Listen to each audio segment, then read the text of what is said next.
사랑과 안지용입니다. 오늘은 이 피프티 사태를 둘러싼 업계 전반적인 분위기를 한번 얘기해 볼까 합니다.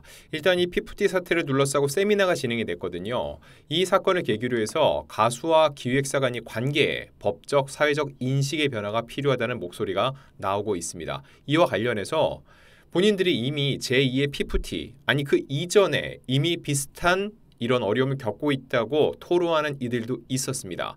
과연 어찌된 일인지, 그럼 어떠한 대응이 필요한지를 한번 짚어보겠습니다. 일단 지난 14일이었습니다. 한국음악레이블산업협회 음레업이라고 합니다. 여기에서 기획사와 아티스트 간 이 계약 분쟁 사례와 이른바 이 템퍼링 문제에 대해 논의하는 대중음악산업 발전 세미나가 열렸습니다. 자, 이 자리에는요, 중소기획사 및 음악 레이블 관계자들이 참여를 했고요. 정부가 현재 권고하고 있는 표준 전속계약서가 계약 분쟁 및 템퍼링 행위를 방지할 수 있는 구속력이 굉장히 약하다는 이야기를 했던 거였죠. 자, 그럼 구체적으로 어떻게 약한 건지 얘기를 해볼게요. 한 기획사 대표가 나왔는데 현재 소속 가수와 전속 계약 분쟁 중이라는 겁니다. 알려지지 않은 내용이라는 거죠. 이미 소속 아티스트가 전속 계약 효력 정지 가처분 신청을 제기해서 인용이 됐고요. 그리고 인용된 지 일주일 만에 다른 회사와 계약을 맺었다는 겁니다. 자, 이게 정황상 일주일 만에 간 거니까 사전 접촉이 분명히 있었다고 생각하는데 이걸 법적으로 증명하는 게 쉽지 않다는 거죠. 그러면서 법원의 이야기는 본안 소송을 통해 금전적인 손해배상을 청구하려고 하는데 그 과정에서 이미 업계에서 이미지가 손상이 됐고 템퍼링 행위를 입증하기도 현실적으로 어렵다는 이야기입니다. 자, 그럼 이 어려운 걸 과연 어트랙트는 어떻게 가능케 했을까요? 저는 갤럭시 폰의 승리라고 얘기를 하고 싶은데 이게 뭐냐면 지금 전홍준 대표는 삼성 갤럭시 폰을 사용하고 있습니다. 녹음 기능이 있어요. 근데 아이폰은 녹음 기능이 없죠. 저는 그래서 항상 이 취재 목적, 단순히 녹취도 중요하지만 나중에 제가 혹시라도 누군가에게 분명히 이야기를 듣고 기사를 썼는데 아니라고 반박을 했을 때 저 역시 그거에 대해서 저를 보호해야 되기 때문에 갤럭시 폰을 씁니다. 전홍준 대표 역시 그랬기 때문에 본인이 이런 이야기들이 오갔다는 게 물적 증거가 나온 거죠. 그래서 지금 아직 법적으로 아직 다퉈야 될 게 많이 있지만 일단 여론을 돌릴 수 있었습니다. 대중은 바보가 아니에요. 들어보면은 과연 누가 조금 더 옳은 이야기를 하고 있는지, 누가 더 심정적으로 지지를 할 만한지 알 수 있다는 거죠. 자, 그리고 또 다른 레이블 대표는 이런 얘기를 합니다. 계약서를 아무리 세세하게 작성해도 아티스트와 관계가 변하면 계약서는 언제든 분쟁의 소지로 쓰일 수 있는 구조라는 거예요. 특히 계약서에 대해 법적 자문을 구하기 어려운 중소기획사에서는 더욱 그런 문제가 크다는 거죠. 계약서를 작성했어도 이게 나중에 오히려 독소조항처럼 아티스트와 분쟁이 생겼을 때 아티스트를 보호하는 조항으로 쓰일 수 있다는 주장이었습니다. 자, 일단 이 가처분 신청이 시작이잖아요. 전속계약이 없다는 걸 확인해달라. 이거 자체가 기획사에게 굉장히 불리하게 작용된다는 주장인데요. 이 A 기획사 대표는 이렇게 얘기를 합니다. 저희가 누누이 얘기했지만 이 신뢰와 관계가 깨졌다는 아티스트의 주장만으로도 가처분 신청이 쉽게 인용됐다는 거고요. 아니 이럴 거면 계약서가 무슨 의미가 있는지 의문이 들었다고 얘기를 했습니다. 이거에 대해서 현장에 이제 법무법인 지향의 남성철 변호사는 이렇게 얘기를 해요. 가처분 신청은 가수의 임시적인 지위를 정하는 것뿐인데 마치 본안 판결이 내려진 것처럼 가수가 다른 기획사와 접촉해 계약을 맺는 경우가 많다. 재판부에서 만약 가처분 효력이 인정된다고 하더라도 제3자와의 접촉은 금지하는 식의 장치도 고려해 볼 필요가 있다고 이야기를 했습니다. 이게 무슨 이야기냐면요. 가처분 신청이 인용이 돼도 그러면 현재 전속계약 효력은 정지돼 있죠. 하지만 양쪽 간에 누구의 잘잘못이 있는지는 아직 가려지지 않았어요. 본안 소송이 남아있기 때문에 이게 끝날 때까지는 제3의 회사와 일하고 접촉하는 일을 방지하는 차원의 장치를 해봐야 된다는 겁니다. 그러면서 이 남성철 변호사는 통상적으로 재판부는 전속계약이 소속 아티스트의 자유권을 제약한다는 걸 전제로 해서 전속계약 효력정지 가처분을 인용하는 경우가 많은데 이 전속계약이라는 게 반드시 아티스트의 자유를 전적으로 박탈하지 않을 수 있다는 점도 고려해봐야 된다는 겁니다. 이 이야기인즉 과거에는 갑을관계라고 그러죠. 스타가 약자인 경우가 많았는데 요즘은 아니라는 겁니다. 요즘은 오히려 대중의 지지를 등에 업은 스타들이 갑의 위치이기 때문에 중소기업자 입장에서는 이에 제대로 대응하기조차 어렵다는 거죠. 이에 대해서 이제 기획사 패닉 버튼의 최찬영 대표는 이런 얘기를 해요.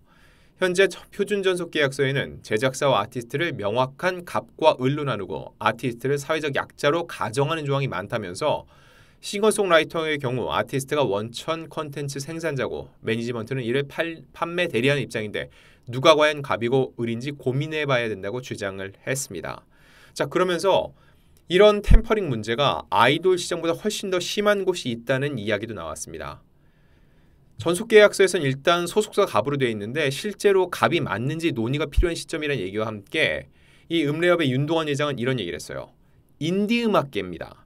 인디음악계의 경우 아이돌 업계보다 템퍼링 문제가 심각하다는 거죠. 템퍼링 행위가 대놓고 이루어지는데 인디 레이블의 경우 돈이 없어 소송도 제기하지 못한다는 겁니다. 이에 대한 개선이 필요하다는 거였죠. 결국 소송을 진행하고 무언가 내 권리를 찾으려면 법적인 다툼을 벌여야 되는데 그런 얘기 하잖아요. 결론적으로는 변호사만 돈을 번다.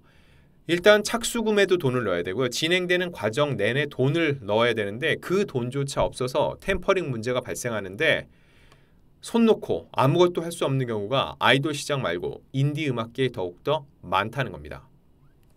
자, 그럼 표준 계약서가 왜 개정이 필요하다고 얘기를 하는 걸까요? 윤동환 회장은 이렇게 얘기를 해요. 일단 현재 통용되는 표준계약서는 15년 전에 만들어졌기 때문에 현 상황을 제대로 반영하지 못한다는 거죠.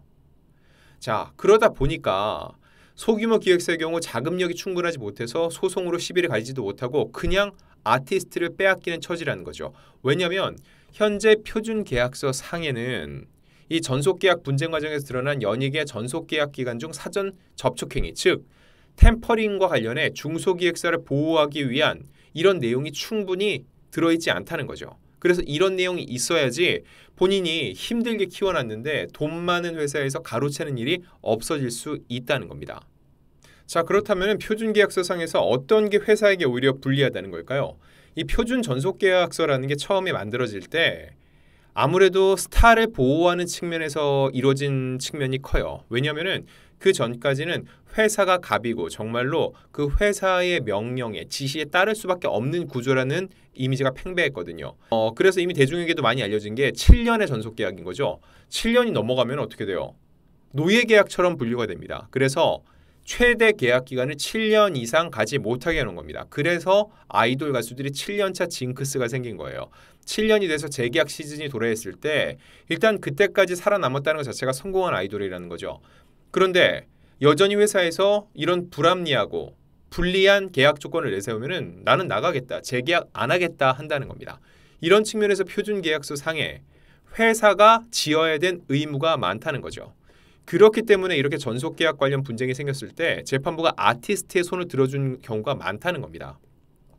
일단 소속사는 아티스트에게 필요한 교육 제공부터 출연 섭외, 음반 제작, 정산 관리 등 다양한 의무를 성실하게 이행했다는 것을 입증을 해야 된다는 거죠. 근데 여기서 가장 어려운 게 뭐냐?